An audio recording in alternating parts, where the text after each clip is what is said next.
Bonsoir les amis, je vous partage mes guidances afin qu'elles vous apportent un éclaircissement dans votre vie. Celles-ci sont générales et ne parleront pas à tout le monde. Vous restez maître de vos choix et ainsi restez lucide. Si celles-ci vous plaisent, vous pouvez vous abonner en cliquant sur la petite cloche sous la vidéo et toutes pour recevoir les notifications.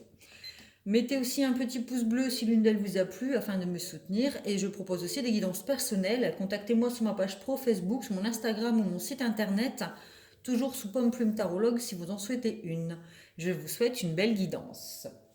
Alors, j'espère que vous allez bien en ce mercredi 21 avril, je crois. Moi, je connais les jours, mais alors les 20, 21, 22, tout ça, c'est un peu plus compliqué. Je ne suis pas vraiment gaffe à ça. Ce soir, j'avais envie de faire une guidance pour le sentimental. Parce qu'on a tous besoin d'amour et que avant d'être dans le couple, il est déjà en nous-mêmes. Il n'y a qu'en s'aimant déjà soi-même qu'on peut réellement aimer l'autre sans être dans une relation de dépendance affective, de toxicité, de possessivité.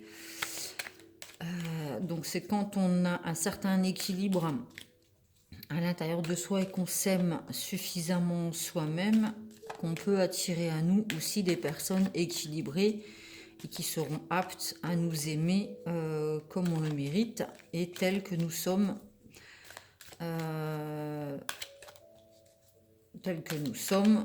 entièrement, avec toutes nos parts de lumière et d'ombre. Parce que l'un ne va pas sans l'autre, c'est comme le yin et le yang, il y a du bon dans le mauvais, il y a du mauvais dans le bon, et on a autant besoin des deux.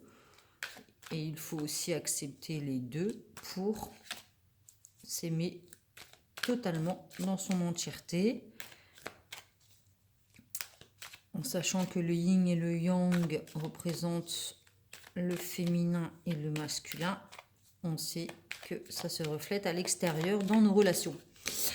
Voilà, c'était pour la petite histoire. Alors, santé. Alors, peut-être que psychologiquement ou physiquement, on n'est peut-être pas au top de notre forme.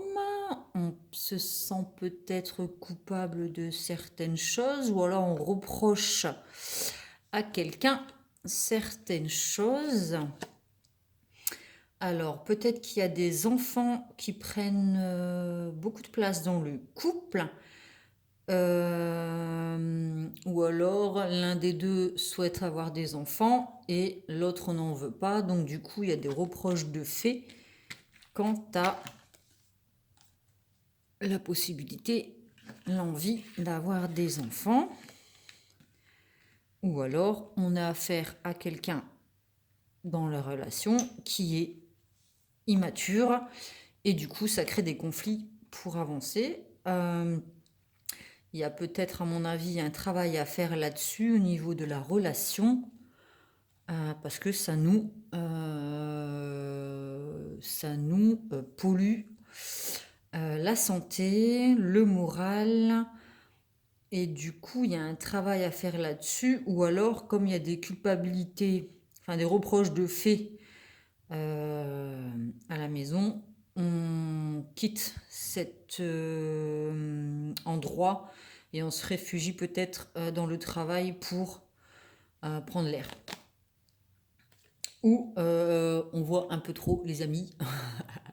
Du coup, on a peut-être besoin de relations sincères et d'en parler autour de soi, justement, afin de pouvoir faire un travail sur soi pour évoluer. Dans la relation de couple, les amis sincères peuvent être de bons conseilleurs. Parfois, on a besoin de soutien sincère pour vider un peu toute cette culpabilité ou ces reproches. Il y a certains couples qui sont en échec Peut-être qu'il y en a un des deux qui n'a pas de travail et qui se sent coupable.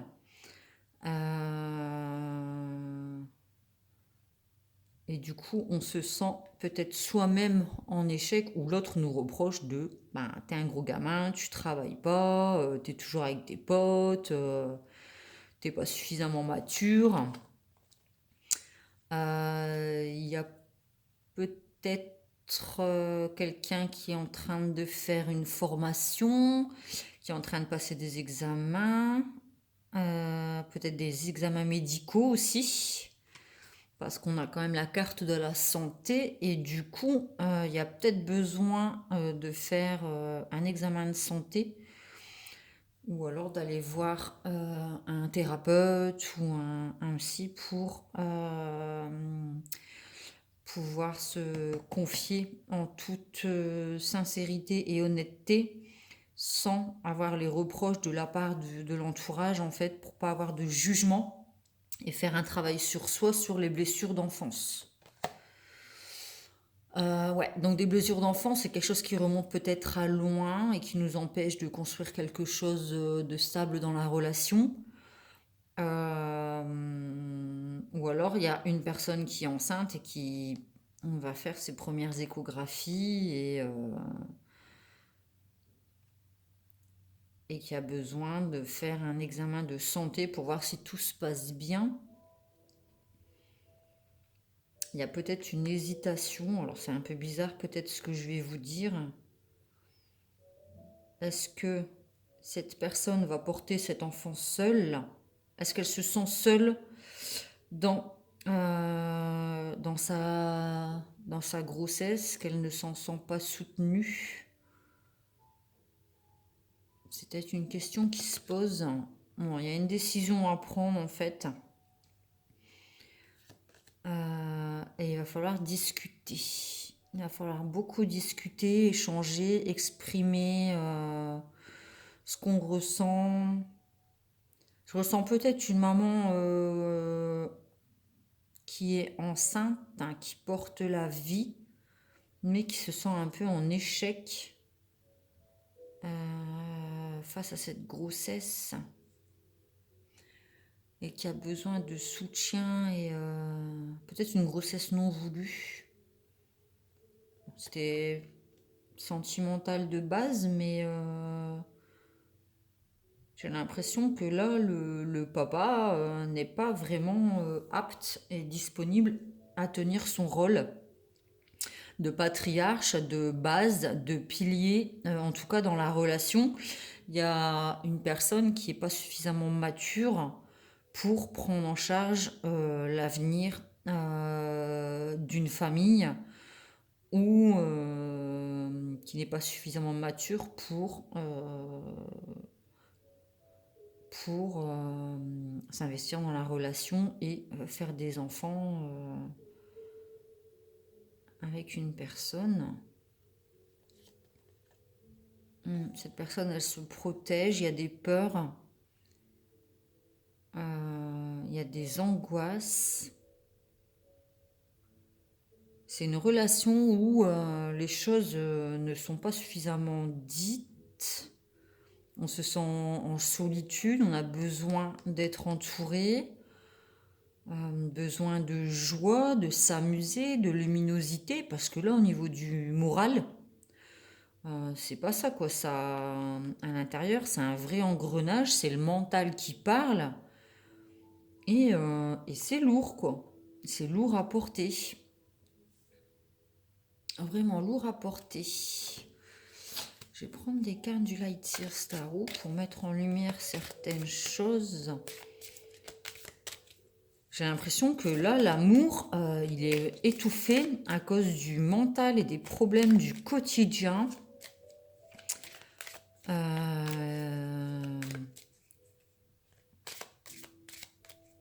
Il y a beaucoup de lourdeur. Alors qu'il y a besoin de communiquer en toute sincérité, de laisser parler son enfant intérieur pour pouvoir avancer et faire un travail et aller beaucoup mieux dans la relation. Mais J'ai l'impression que c'est deux personnes qui sont en conflit et chacune de son côté. J'ai l'impression que c'est la femme qui se retrouve un peu là à avoir son roi, hein, l'empereur, qui est complètement... il a perdu son pouvoir, quoi. Alors, est-ce que c'est une personne qui est un peu trop dominante et qui a un peu trop de pouvoir sur l'homme et qui l'empêche, elle l'écrase, vous voyez, avec le bouclier, elle l'écrase, elle l'empêche de prendre sa place d'homme et de, de père dans la relation, euh, ou est-ce qu'elle se sent dépourvue parce que lui, il n'est pas apte, parce qu'il est encore immature et il se protège de ce rôle-là qu'il n'a pas vraiment envie de tenir. On va approfondir un peu. Beaucoup, si possible. On a toujours envie d'en savoir plus. La grande prêtresse, hein, c'est la papesse, hein, c'est quelqu'un qui ne parle pas. Elle sait, la personne sait, mais elle n'a pas la possibilité de parler. Peut-être qu'elle ne se sent pas entourée ni soutenue pour exprimer ce qu'elle a à dire, en fait. Elle voit, elle sait. Je ne sais pas si vous voyez bien la prêtresse. On voit qu'elle a les yeux fermés, mais malgré tout, elle voit, elle a les yeux ouverts, vous voyez. Elle a une intuition très développée, mais elle a la bouche fermée, donc elle reste cloîtrée dans son silence et elle n'ose exprimer ce qu'elle ressent. Il y a des non-dits, hein. Il y a des non-dits. Ça peut être aussi le masculin, attention. Ouais, donc il y a besoin de... Il va y avoir une renaissance en fait, c'est une relation qui est mise... Il y a besoin de nettoyer. Il y a besoin de nettoyer, discuter, mettre carte sur table et peut-être poser des pardons après avoir discuté pour repartir vers quelque chose de beaucoup plus lumineux. Donc il y a une renaissance. Ouais, il y a quand même quelqu'un qui étouffe l'autre, hein. Il y a quelqu'un qui ne peut pas parler, à qui on empêche d'exprimer les choses et du coup qui est en échec. Les choses, elles sont, regardez la carte, les choses, elles sont là, on le garde dans le ventre, on n'arrive pas à le mettre au monde, à sortir. On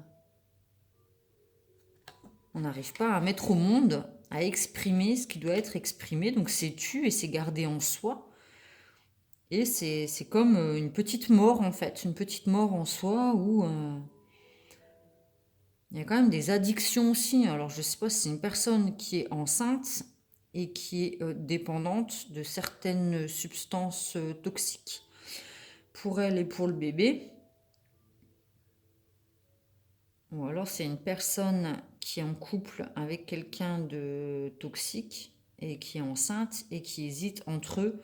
Qu'est-ce que je fais? Est-ce que je garde ce bébé ou est-ce que j'avorte?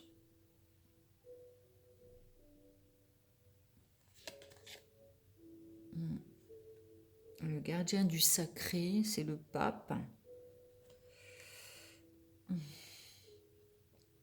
Il y a un cheminement à faire pour aller vraiment mettre les choses en lumière en fait. Il y a besoin de faire une pause et de s'écouter, de se poser et d'écouter son intuition pour savoir quelle décision prendre au niveau du couple ou de cet enfant. Peut-être qu'on vient de vous annoncer une grossesse et du coup il y a besoin d'en discuter avec la personne, mais on se sent coupable parce que peut-être qu'on ne s'est pas protégé, justement avec la carte du bouclier qui était à l'envers. Je l'ai remise à l'endroit, mais elle est tombée à l'envers, elle est sortie à l'envers. Je pratique l'endroit à l'envers selon mes ressentis en fait, mais peut-être qu'on ne s'est pas protégé et qu'on se sent coupable d'être enceinte ou d'avoir mis la personne enceinte et du coup on n'ose pas exprimer certaines choses, on souffre en silence et peut-être chacun de son côté on n'ose pas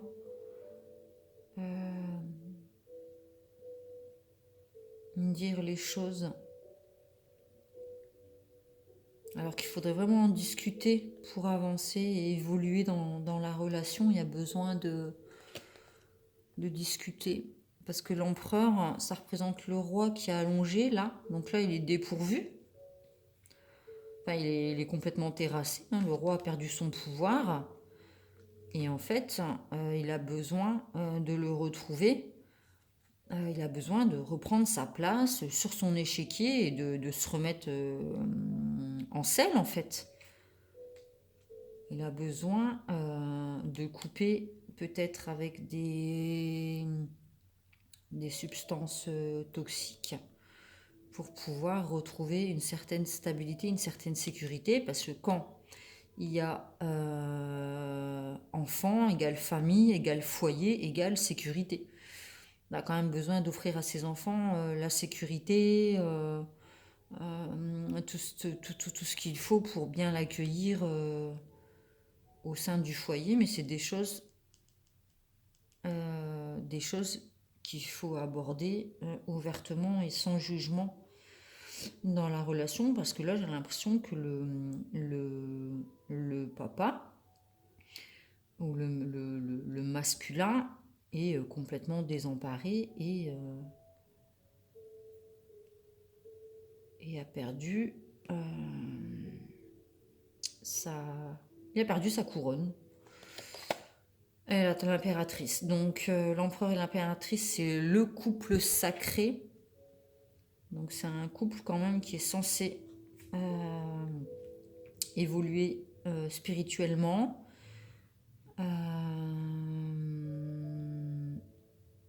Mais pour ça, il y a un nettoyage à faire, il y a une transformation à mettre en place, faire un travail sur soi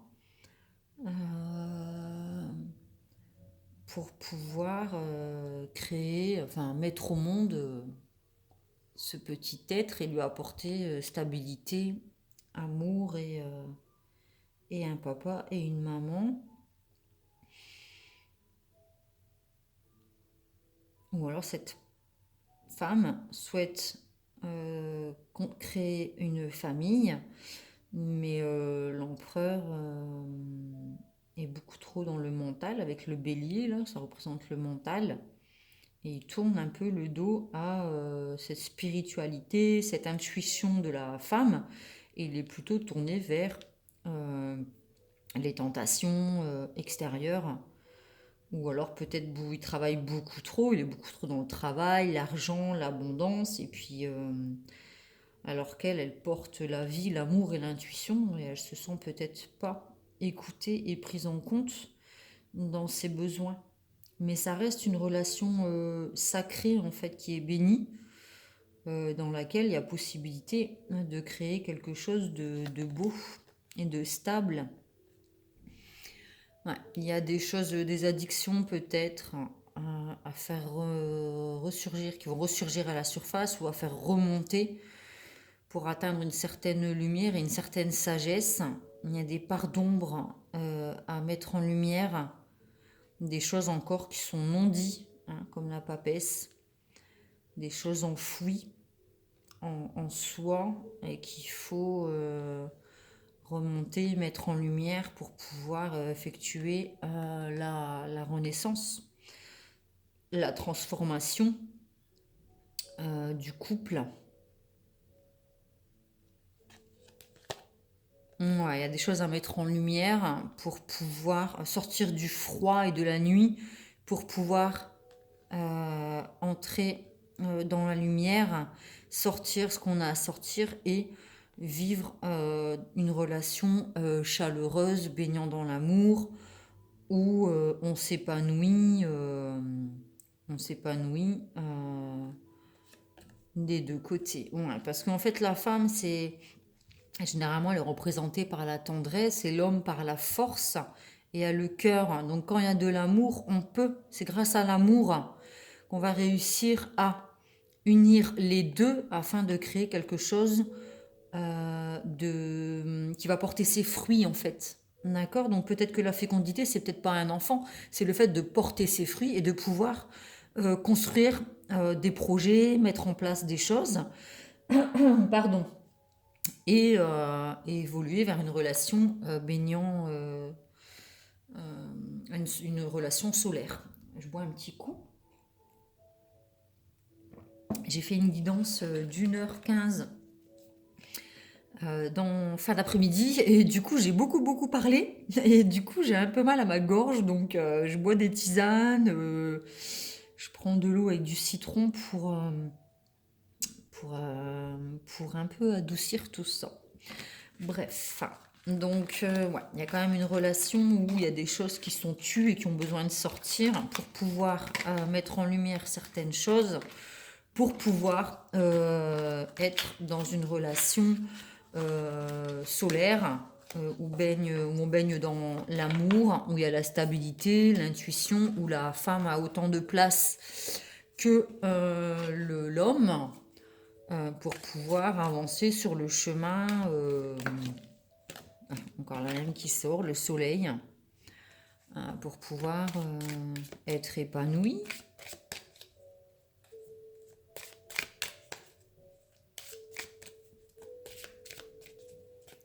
Ça fait penser à une relation d'âme-sœur en fait, parce que dans la carte du soleil, dans les tarots de Marseille, la carte du soleil, en fait, il y a deux petits personnages en fait qui sont là à deux sous le soleil, on dirait des petits jumeaux. Donc comme des flammes jumelles peut-être, ou des âmes sœurs, hein, pour ceux qui y croient. Ça me fait un peu penser à ça. Donc c'est peut-être une relation d'âme sœur où il y a un temps de pause, où il y a peut-être un nuage qui passe au-dessus du couple, où il y a besoin de mettre certaines choses en lumière et de guérir certaines choses afin de retrouver la lumière dans la relation. Parce que là, du coup, le mental, ça tourne en rond, hein. Ça tourne, on réfléchit, et en fait, on oublie d'écouter notre cœur, et ça bloque l'épanouissement et les dialogues. Il y a des reproches, donc du coup, on est dans le sombre, on a besoin de sortir ce qu'il y a à l'intérieur pour retrouver sa lumière dans le couple. C'est une relation qui est protégée avec la bonne étoile, et c'est une relation dans laquelle où chacun a sa place et il y a une place pour les deux.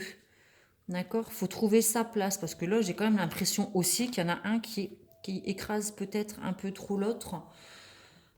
Sur certains plans, la femme peut écraser l'homme dans le sens prise de décision, et l'homme peut peut-être ne pas écouter la femme, et du coup, elle a l'impression de parler dans le vide.